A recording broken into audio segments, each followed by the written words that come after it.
Hey everyone, Dr. Eric here from MedBetter Health, and we're going to talk about a very important question I always get asked. Dr. Eric, what is wandering in a person living with dementia? What is elopement? What are the risks? What can we do about it when I have a person who's living with dementia, I'm the caregiver, and they're wandering? Well, first of all, let's look at the definition. What is wandering? Well, wandering is repetitive, aimless movement. Interesting. So repetitive, aimless movement. That means I'm just doing the same thing, moving repetitively, and I have no aim. So why am I doing it if I'm a person living with dementia? Well, it could be actually, so if you are a caregiver and you're seeing a person living with dementia and they're wandering, it could be a signal of what?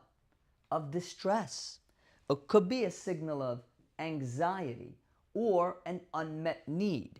Don't just go real quick and say, oh, mom has dementia. Oh, that's why she's wandering. That's why she's doing these repetitive movements. No, no, no, no. There is something underneath that iceberg, as we'll take a look at it. So some important data for you to look at is this. If you have a person living with dementia, 6 in 10 individuals diagnosed with dementia will do what? Will wander. That's 60%. Okay, so why is that important? Well, think about it. If you have a person living with dementia and they are wandering, then where are they going to get close to? Sometimes a door. And what's going to happen to that door? It's going to open. And where are they going to go? Outside. And if they have dementia, what's going to happen? They're no longer going to be wandering. They're going to be what? The word is elopement, right? They're going to elope. They're going to leave their home. They're going to be outside. They're going to be in a river canal somewhere, on a highway somewhere. Well, logic dictates that that's very, very risky. And statistics support. What do statistics say? Well, they say that 50% of those who elope, first wander, and then leave the home, they risk serious injury or death. And this is coming from the Cleveland Clinic. Okay, so let's take a look. Like a lot of the times, and this is what we teach in the guide model. MedBetter Health is in an incredible program from Medicare called the guide model. And if you are a caregiver, this is what we do in the guide model with Medicare. We educate you so that you're better educated, therefore you can better take care of yourself and the person living with dementia. And I'll talk about the guide model towards the end of the video where you can get access to this model for free. It's covered by Medicare. But before that, let's take a look. When we talk about behavior, I want you to remember behavior is actually nonverbal communication. It is communication. And there are certain internal triggers and unmet needs that are triggering this behavior, including wandering. So let's take a look. Here's the tip of the iceberg, right? I love this diagram. You have wandering behavior. What do you see on the bottom? Well, it could be the actual dementia progressing. Okay. It could be a UTI, right? Mom never wandered. And now all of a sudden, mom is looking for places. She's confused. It could be an infection. It could be thyroid disease. It could be certain things like hyponatremia, right? Okay, what else could it be? Well, someone could actually just want to go to the bathroom. And since they have dementia, they can't communicate it. So what are they doing? They're just walking back and forth. They're walking back and forth. They're trying to look for a door, right? They just want to go to the bathroom. Or they could be hungry or thirsty, or they could be in pain, or they can have constipation, which is 3 or more days of not having a bowel movement. So if you're a caregiver, and this is what we teach in this Medicare program, besides provide a lot of support and help for you, don't right away jump to, oh, they're just wandering. Think about specifically, are these unmet needs and triggers that are having my loved one be in this behavior? Okay, here's another one, a new medication. You go to the doctor, there's some type of symptom, they prescribe a medication, right? I do it all the time. And then what happens? There could be side effects.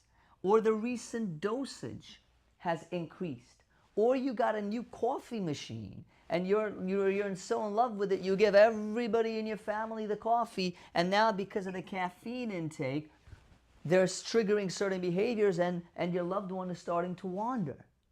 That's very important. So I want you not to just jump to the conclusion that, oh, it's my loved one, they have dementia, it's just progressing. Remember, there's this iceberg, and there are specific drivers and conditions underneath the iceberg. Okay, we talked about this, right? Now, what about other things? Well, don't forget about environmental triggers, right? So you're living in a home, mom's living with you, your son came from college, and he's blasting music, right? He loves all that new music, right? Or running around the house, your kids are saying 6, 7, 6, 7, all over, really, really loud, right? And grandma's not used to all this overstimulation and all this loud noise and all this tension. So what's grandma gonna do? She starts to pace.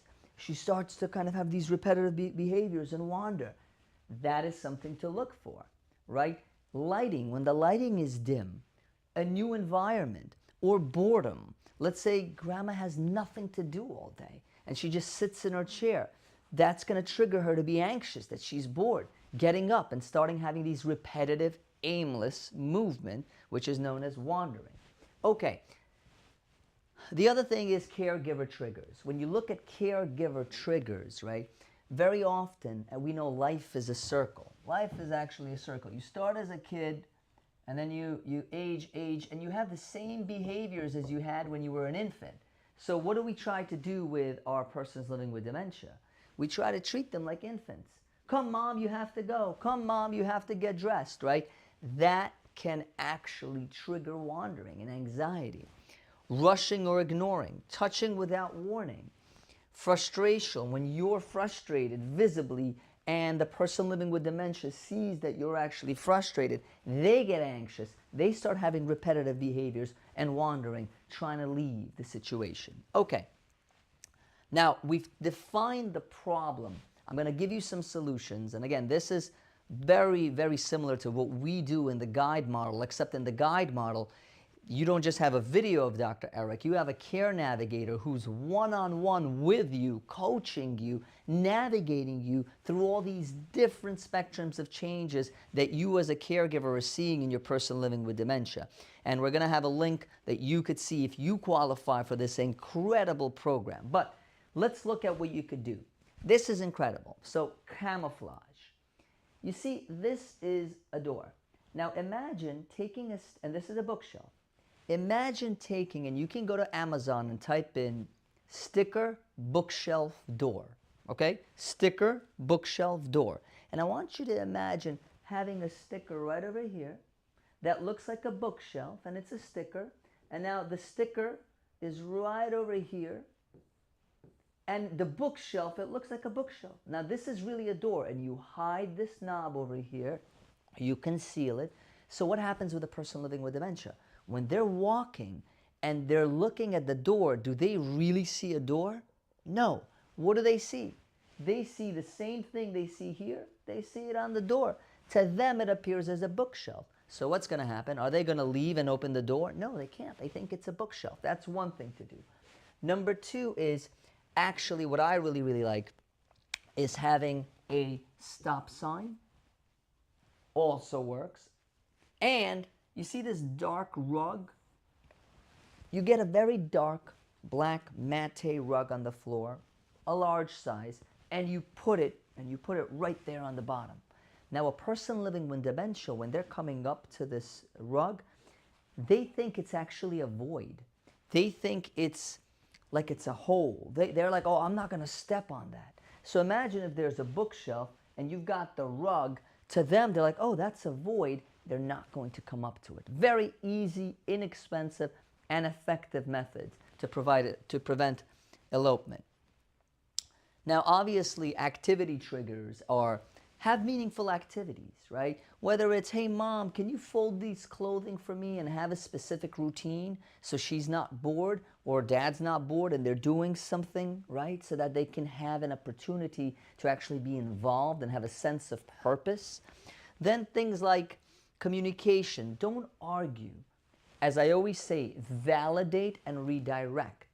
Validate and redirect. Oh, I see you're looking for your mother. Don't say your mother is not alive, right? And then redirect. Hey, do you want to have some ice cream?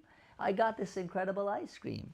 Okay, now, as I mentioned before, don't say you can't go home, you live here now, right? Instead, I can see you're worried about your house. You are safe here with me. Tell me about your garden. What are we doing? Redirecting. Okay, now, this is very, very important. Guys, this is one of the most important things you can look at in this video also. If you are a caregiver and you have a person living with dementia, okay, what can you do? We've talked to you about the sticker on the door, about the mat. Now, these are also incredible things. Number one is door alarms. So you have a door alarm. Every time the door is open, ding, ding, ding, ding, ding, you get notified in your phone. So you know that, mom opened the door. There's also a pressure mat that anytime mom puts her foot on that mat, you get notified, right? That someone's putting their feet on that mat. You could automatically take a look at the camera that you have installed if mom is trying to leave or not, or if it's someone who came to visit and they're leaving, right? That's important. Very, very simple, not super expensive, but very effective, right? Then you can have, these are very incredible. They're called wearable GPS. I'm not talking about the iWatch from Apple, right? Because some of them are only Bluetooth and not 5G. I'm talking about actually a 5G wearable device like a watch. And anytime mom opens the door and she's out of the door, guess who gets the signal? You, the caregiver, gets the signal. That's a wow moment, right? Because what do we say? 50% of folks who elope, they're at serious risk, including death. Right, you get a little device here for $100 with a $20 subscription every month. Boom, you just avoided that situation. And this is what we teach in the guide model. That's how it's so important that you look for the resources that are available for you through this new Medicare program, that Med Better Health, that we participate. And we've been doing it for, these 2 years now, and it's an incredible, incredible program. Okay, there's something called a GPS Smart Sole. It's an in-shoe tracker, right? So you can get 3 or 4 of these, install it into mom's shoes, right? And as mom is about to walk out, you know exactly where she is and that she left a specific premises, right? So these are very important. There are certain emergency alerts. Here in the United States, we have, for the children, an Amber Alert. For the grown-ups, we have something called a Silver Alert system.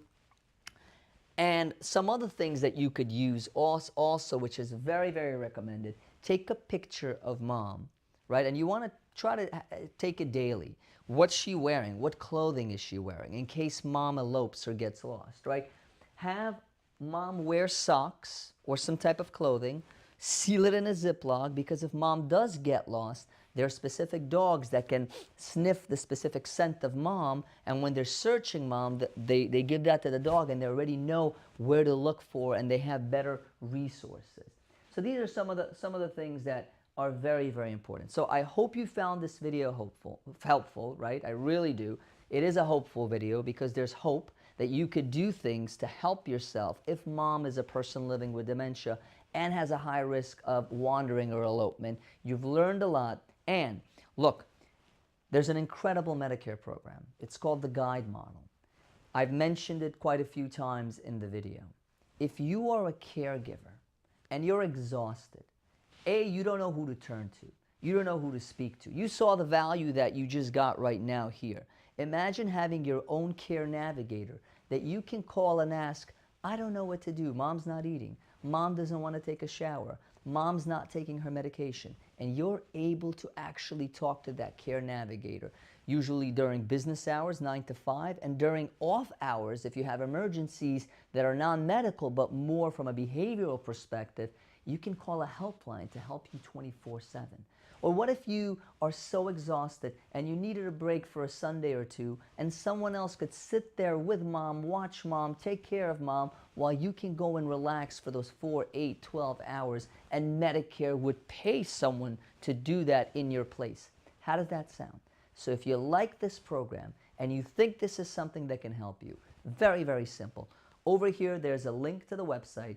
Go on the website. There's an easy submission form. Submit your information. We'll take a look at it. And there's also a QR code that if you're watching on the computer, you can scan with your phone and get to that website. Very excited. Hope you found this helpful. Subscribe. Comment below. If you have any questions, comment below and we'll respond. And have a beautiful day.